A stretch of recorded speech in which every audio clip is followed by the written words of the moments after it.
Assalamualaikum warahmatullahi wabarakatuh. Kembali lagi di channel Nur Nafiiyah. Kali ini saya akan membahas terkait backpropagation. Algoritma backpropagation ini adalah salah satu algoritma yang ada dalam neural network.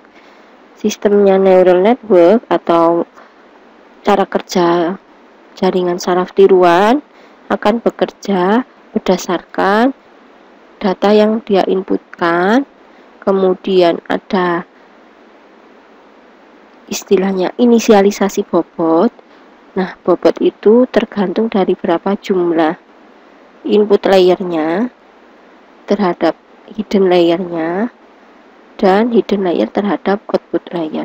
Jadi, neural network itu pasti mempunyai layer-layer.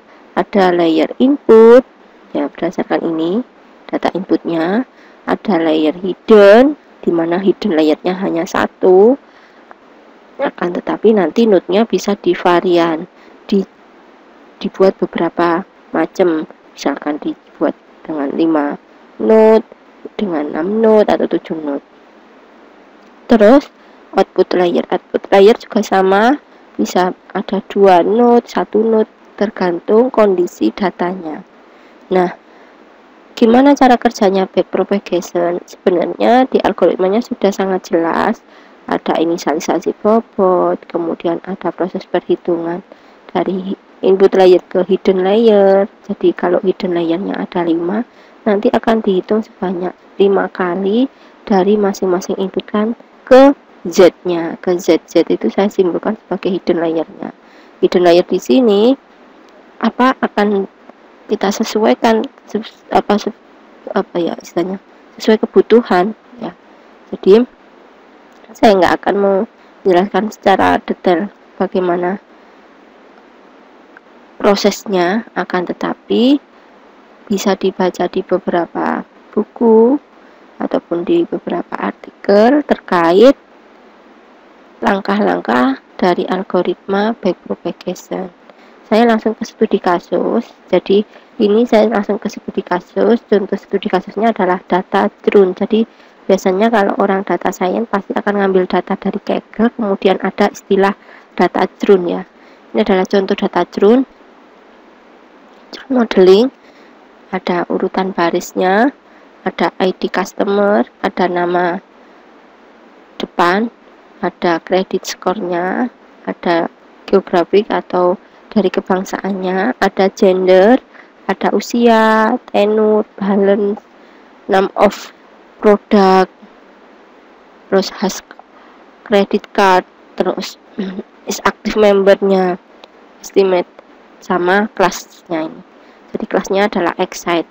Excite-nya nanti 1 atau 0. Jadi ini hanya ada 2 kelas, makanya di sini di gambar yang saya buat arsitekturnya ini ada 8 inputan yang saya pakai. Loh, kok hanya 8 padahal di sini tadi datanya banyak. Ya, yang saya pakai hanya yang saya blok ini, credit score, terus usia sampai ini sebagai inputnya. Jadi ada 8 node ya. X1 kolom D, X2 adalah usia, X3 adalah tenure, X4 adalah balance, X5 adalah name of product, X6 adalah has credit card, X7 adalah is active, X8 adalah estimate salary. Nah, terus ini saya buat X1, jadi nanti total bobotnya ada berapa, kita tinggal ngitung. Hitungannya seperti ini ya. Input layernya ada 8 ya, 8. Terus di sini 1 itu bias, istilahnya bias. Bias itu selalu bernilai 1, akan tetapi bobotnya tetap rentangnya antara 0 sampai 0,5. Ada yang mengatakan min 0,5 sampai 0,5. Jadi tergantung, kan dia memang random ya, inisialisasi bobotnya random.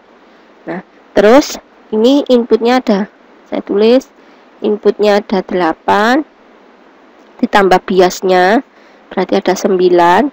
Biasnya itu 1. Terus jumlah hidden layernya ada 5, hidden layer node-nya ya, hidden node ada 5.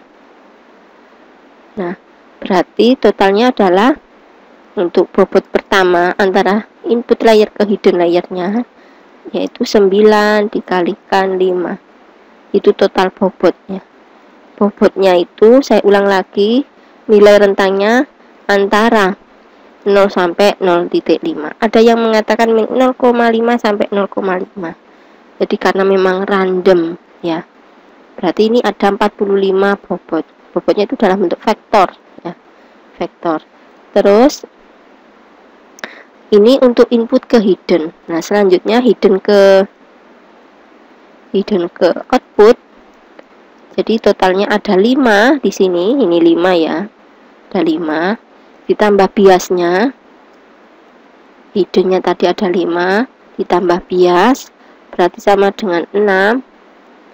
Terus output layernya, outputnya ada 1. Maka totalnya adalah 6 kali 1 ya 6. Nah, 6 ditambah 45. 45 dari mana ini? Dari bobot input ke hidden. Jadi totalnya ada 51 bobot. Jadi setiap kali satu iterasi baris ya, satu iterasi atau satu baris proses training akan melakukan perubahan 51 bobot. Itu logikanya ya. Langsung ini datanya ya, data saya yang saya gunakan adalah truth modeling, bisa di-download di Kaggle dataset. Selanjutnya, langsung saya menggunakan algoritma backpropagation-nya di tool MATLAB ya. Jadi baris ke-1 ini digunakan untuk membaca. Ya, ini saya kasih komentar, membaca data keseluruhan. Terus silakan dilihat ini ya, X input. Jadi data inputnya ini X input apa saja tadi X inputnya ini ya di kolom 4. Nah, di kolom 4 kita cek di sini namanya adalah credit score.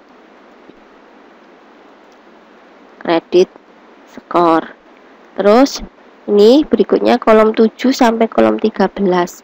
Kolom 7-nya apa ya ini? AG sampai estimate. Nah, ini ya, saya copy.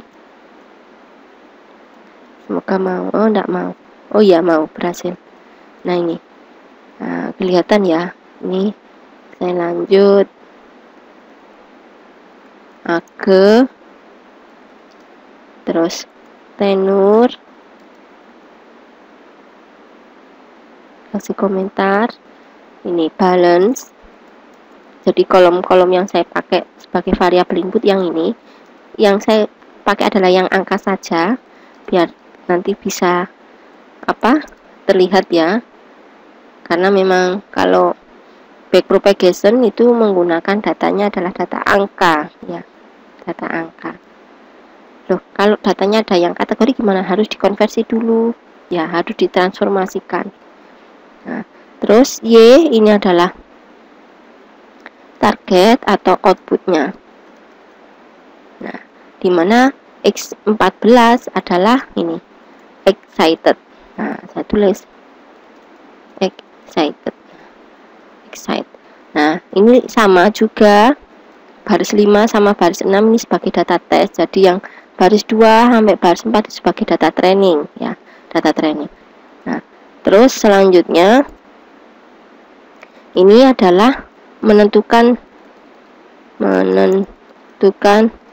jumlah hidden layernya. Saya jumlah hidden layernya, node-nya ya, jumlah node di hidden layer. Tadi di arsitektur saya di notepad ini kelihatan ya, ada 5, maka saya buat ini 5.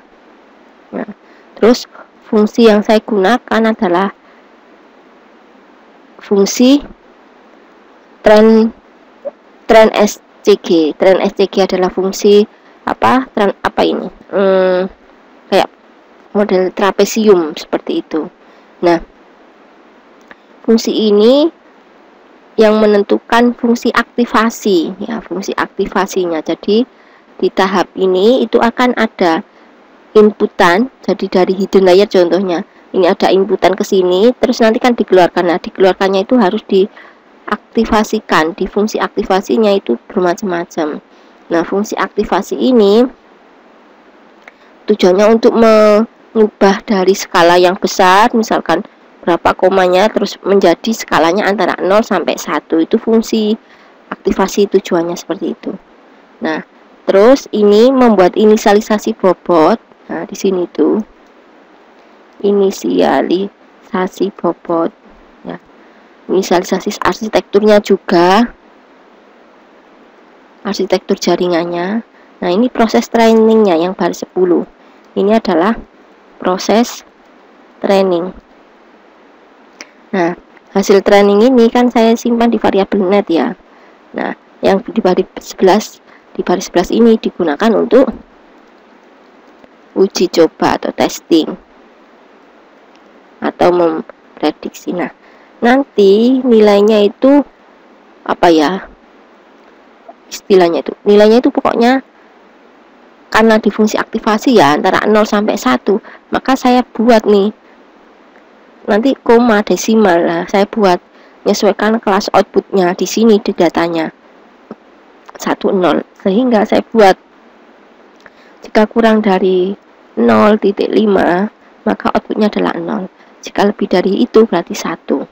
Nah, ini akan menentukan hasil output yang di sini nih, yang hasil variabel hasil.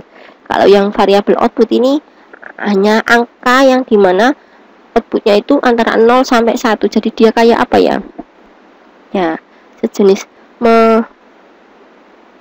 intinya apa ya, kayak menormalisasi ya. Jadi fungsi aktivasi itu untuk menormalisasi, jadi antara 0 sampai 1 itu. Nah, terus akhirnya saya untuk uji cobanya saya konversi seperti ini. Nah, jadi kalau kurang dari 0.5 outputnya adalah 0, kalau kurang dari kalau tidak sesuai ini berarti outputnya 1. Nah, terus saya lakukan proses penentuan akurasi, hasil akurasinya. Nah, langsung kita mulai, saya running. Nah, ini ya kelihatan, jadi inputnya di sini ada. Nah, ini saya tunjukkan, ini adalah input jumlah node-nya, yang di sini adalah hidden layer-nya, yang di sini adalah outputnya. Jadi outputnya hanya ada 1. Jadi ada W, ada B. B itu bias, W itu bobot. Nah, ini terdapat 17 iterasi. Nilai akurasinya berapa? Ini di sini ada kelihatan ya. Total akurasinya 81.4. Ya, titik 4. 81.4. Nah, terus outputnya yang itu yang mana ya, di variabel hasil ini. Nah, ini kalau kita tampilkan dalam bentuk per baris, ini kan per kolom ya, akan kelihatan ini. Nah, sebentar saya rubah dulu, saya rubah ke bentuk hasil yang ini, hasil dari hasil sama dengan hasil petik kayak ini. Nah, biar kelihatan hasilnya, saya bersihkan lagi, saya training lagi.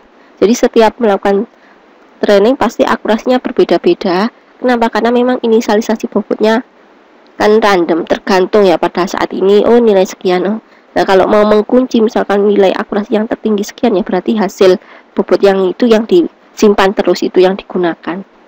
Apakah bisa disetting seperti itu. Nah, ini sudah selesai trainingnya. Nah, kayak ini loh, akurasinya berubah 79,39, beda seperti tadi. Terus ini hasil. Nah, ini kita coba dirubah ke Excel. Ini berarti tadi baris keberapa? Mulai dari baris yang 802. Maaf, keblasur.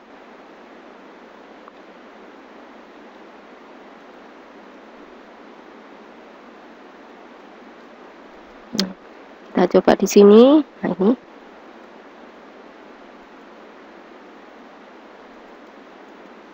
kita taruh di sini hasil penentuan dari backpropagation. Tadi di baris ke sekitar 800, Di mana ya 800? Kita coba.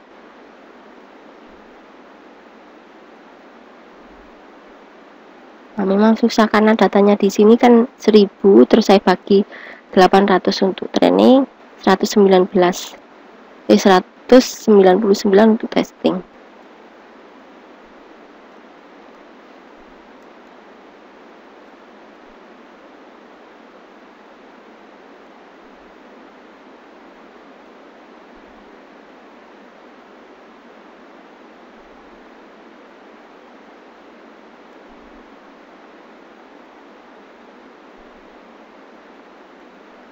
Karena tidak menemukan, ya udahlah saya biarkan seperti ini aja.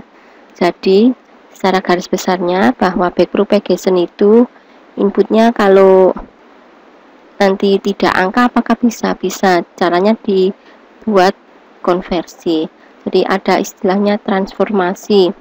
Misalkan yang asalnya jenis kelamin itu kan biasanya laki-laki perempuan, nah dikonversi kalau laki-laki misalkan 1, perempuan 0. Nah jadi di sini data yang saya gunakan akhirnya yang angka-angka dulu, tidak saya konversi. Selanjutnya dari sini terus ditentukan mana yang data training sebanyak berapa, yang data testing sebanyak berapa. Ini cara menentukannya di sini. Hingga berapa jumlah barisnya. Terus tinggal nyeting berapa jumlah node di hidden layer. Terus sama proses melakukan inisialisasi, jadi ini inisialisasi bobot atau arsitekturnya. Terus yang baris 10 adalah untuk proses training, yang baris 11 untuk proses testingnya. Nah, terus nanti tinggal melihat apakah kelasnya itu 1, 2, 3. Nah, kalau 1, 2, 3 berarti output layernya harus dibuat 2. Tergantung ya, kalau hanya 2, output layernya hanya 2, maksudnya 2 kelas, 0 dan 1, maka cukup 1 node aja di output layer. Tapi kalau kelasnya ada 4, ada 5, nah itu berarti berubah nanti jumlah node yang ada di output layernya. Mungkin itu yang bisa saya sampaikan. Jika masih ada yang kurang jelas dan saya salah menyampaikan, mohon maaf sebelumnya. Terus jika mau mencoba ke data yang lainnya, monggo. Jadi backpropagation bisa untuk klasifikasi, bisa untuk prediksi. Sekian yang bisa saya sampaikan. Terima kasih. Assalamualaikum warahmatullahi wabarakatuh.